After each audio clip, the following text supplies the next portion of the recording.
பிதாசுதன் பரிசுத்தாவின் பெயராலே ஆமென்.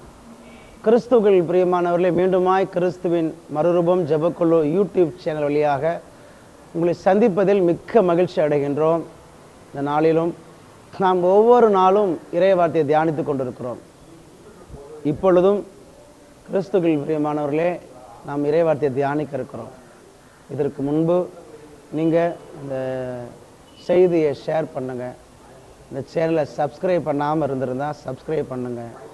நாள்தோறும் இறை வார்த்தைகள் வந்து கொண்டே இருக்கும். அது உங்கள் வாழ்க்கையில் நிச்சயமாய் உங்களுக்கு ஆசீர்வாதமாக மாறும். எவ்வளோ பார்க்குறோம், யூடியூப் சேனலை பார்த்தோம்னா அந்த சேனலை பார்க்குறோம், இந்த சேனலை பார்க்குறோம், எந்த நிகழ்ச்சியெல்லாம் பார்த்துட்ருக்குறோம். ஒரு 5 நிமிஷம் முதல் 6 நிமிஷம் அவ்வளோதான். இதை கொஞ்ச நேரம் நீங்கள் பாருங்கள், இறை வார்த்தையை பாருங்கள். உங்களுக்கு நிச்சயமாய் ஆண்டோட வார்த்தை ஏதாவது ஒன்று உங்களுக்கு தொடும்.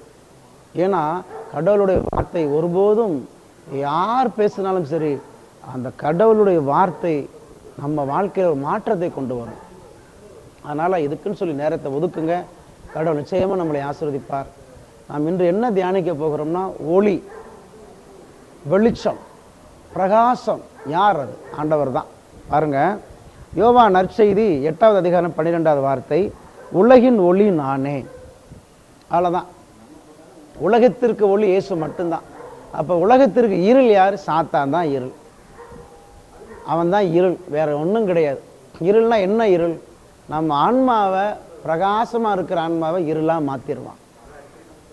அதுதான், வேற ஒன்று. அந்த நைட்டு வர இருள் கிடையாது. அது கடவுள் படைத்த படைப்பு. அந்த இருள், அந்த வருகிற சூரியனை பார்த்து வரக்கூடிய அந்த ஒளி, அது தொடர்ந்து வரக்கூடிய இரவு, இது எல்லாமே கடவுள் படைத்த படைப்பு. அப்போ இருள்னா என்னது? சாத்தானுடைய செயல். நாம் செய்கிற தீவினைகள், பாவங்கள் தான் இருள். சாத்தான் இருளாக தான் இருக்கிறான், அந்த ஒளியே கிடையாது. அப்போ நாம் தெரிந்து கொள்ள வேண்டும், நாம் பாவம் செய்யும் போதெல்லாம் இருளாக மாறுகிறேன், சாத்தானாக மாறுகிறேன்.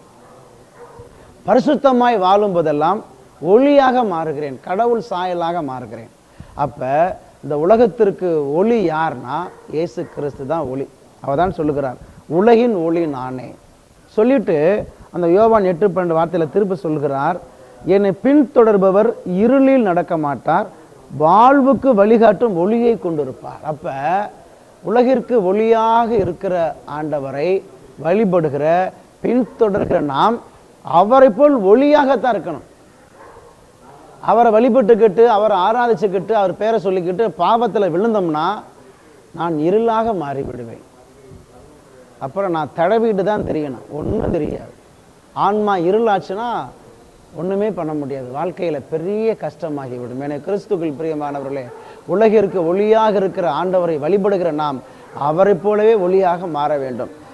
2வது பாருங்க, ஆண்டவர் சொல்லுகிறார், மத்தேயு நற்செய்தி 5வது அதிகாரம் 14வது வார்த்தை, மத்தேயு 5:14, நீங்கள் உலகிற்கு ஒளியா இருக்கிறீர்கள். பாருங்களேன், உலகத்திற்கு ஒளி நானேன்னு சொன்ன கடவுள் இப்பொழுது நம்மளை ஒளியாக மாத்திட்டார். என்ன சொல்றாரு? நீங்கள் உலகிற்கு ஒளியாக இருக்கிறீர்கள். அப்ப நம்ம என்ன செய்யணும்? ஒளியா இருக்கிற நாம் இருளாக மாறிடக்கூடாது. சாத்தான் வானத்திலிருந்து பார்ப்பான், அவன் கண்ணுக்கு தெளிவா தெரியும் யாரெல்லாம் இருளா இருக்கிறாங்க, யாரெல்லாம் ஒளியா இருக்கிறாங்க. அப்ப என்ன செய்வான் தெரியுமா? யாரெல்லாம் ஒளியா இருக்கிறாங்களோ அவங்கள பாவம் செய்ய வச்சு இருளா மாத்திடுவான். தென்கொரியாவில் வாழக்கூடிய ஜூலியான்னு சொல்லி ஒரு சகோதரி, இயேசுவோட 5 காயங்களை வாங்கினவர்கள். அவர் நற்கருணை வாங்கும் போதெல்லாம் பல தடவை நற்கருணை அந்த இயேசுடைய திருவுடல் திருரத்தமாக மாறி இருக்கு. அந்த நற்கருணை இயேசுவின் ரத்தமும் சதயமாக மாறி இருக்கு நிறைய தடவை. அந்த அம்மாவை குறித்து சாத்தான் சொன்ன வார்த்தையை பாருங்களேன். சாத்தான் சொல்லுது, தலைமை சாத்தான் சொல்லுது மற்ற குட்டி சாத்தானை பார்த்து, இங்க பார், நம்மளுடைய இந்த பணியில ஒரு பெண் நமக்கு நிறைய தொல்லை கொடுக்குறான். அவளுடைய பரிசுத்தமான வாழ்க்கையை பார்த்து நிறைய மக்கள் மனம் மாறுறாங்க, நிறைய பேர் ஒளியா மாறுறாங்க. ஏற்கனவே இருளா இருந்தவன் ஃபுல்லா இப்போ ஒளியா மாறிக்கிட்டு இருக்கிறான். அப்ப என்ன செய்யணும்? அந்த பெண்ணுக்கு நிறைய சாத்தான் அனுப்புங்க, சோதனை அதிகப்படுத்துங்கன்னு சொல்லுது. எத்தனை பேர் அனுப்பியிருக்கிறீங்க? 5 சாத்தான் இருக்குதான், 10 பேர் அனுப்புங்கன்னு சொல்லுது. ஏன்? இருளா மாத்தணும்.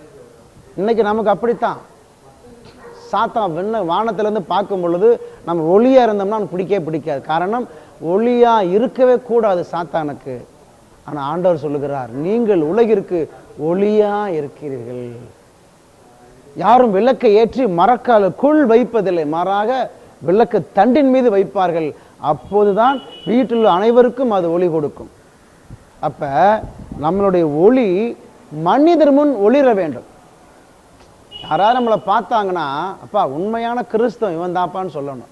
அதுதான் நம்ம இயேசுவை மகிமைப்படுத்தக்கூடிய உயிருள்ள சாட்சி. பாருங்க, ஆண்டவர் சொல்லுகிற வார்த்தையை பாருங்களேன், ரொம்ப தெளிவாக கடவுள் சொல்லுகிறார். மத்தேயு 5:16, இவ்வாறு உங்கள் ஒளி மனிதர் முன் ஒளிர்க, அப்பொழுது அவர்கள் உங்கள் நற்செயல்களை கண்டு உங்கள் விண்ணக தந்தையை போற்றி புகழ்வார்கள். எனவே கிறிஸ்துவுக்குள் பிரியமானவர்களே, நம்மளுடைய நற்செயல்களை கண்டு விண்ணக கடவுளை புகழ வேண்டும் என்றால் நான் ஒளியாக இருக்கணும்.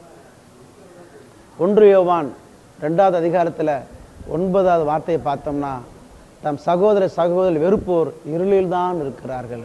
வார்த்தையை பார்த்தீங்களா? எப்போ நான் இருளாக மாறுறேன், கடவுள் சொன்னார் நீங்கள் உலகிற்கு ஒளியாக இருக்கிறீர்கள். அப்போ சாத்தா எப்போ இருளாக மாற்றுவானா, நம்மளுடைய சகோதரிகளை வெறுக்கும் போதெல்லாம் நான் இருளாக மாறுகிறேன், இருளாக மாறிட்டேன். அப்போ என்ன செய்யணும்? இந்த இறைச்சி இதை கேட்குற நீங்கள் எப்போதும் ஒளியாக இருக்கணும்.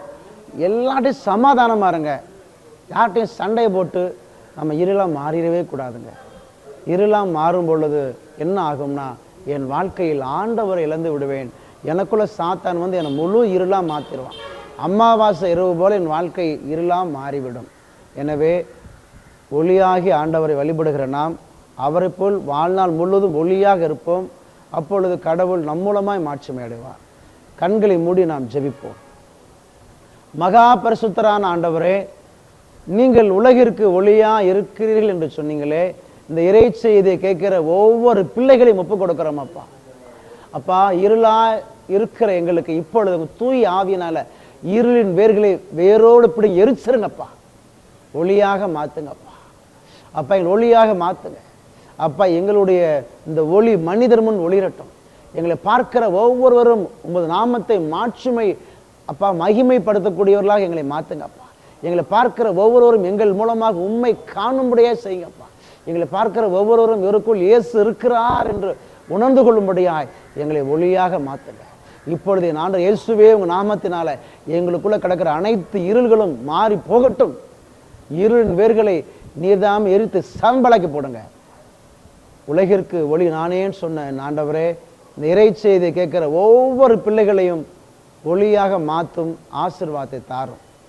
எங்கள் ஆண்டவரும் இரட்சகரும் ஆகிய இயேசு கிறிஸ்துவின் மூலம் ஜெபிக்கிறேன் பிதாவே. ஆமேன், ஆமேன், ஆமேன்.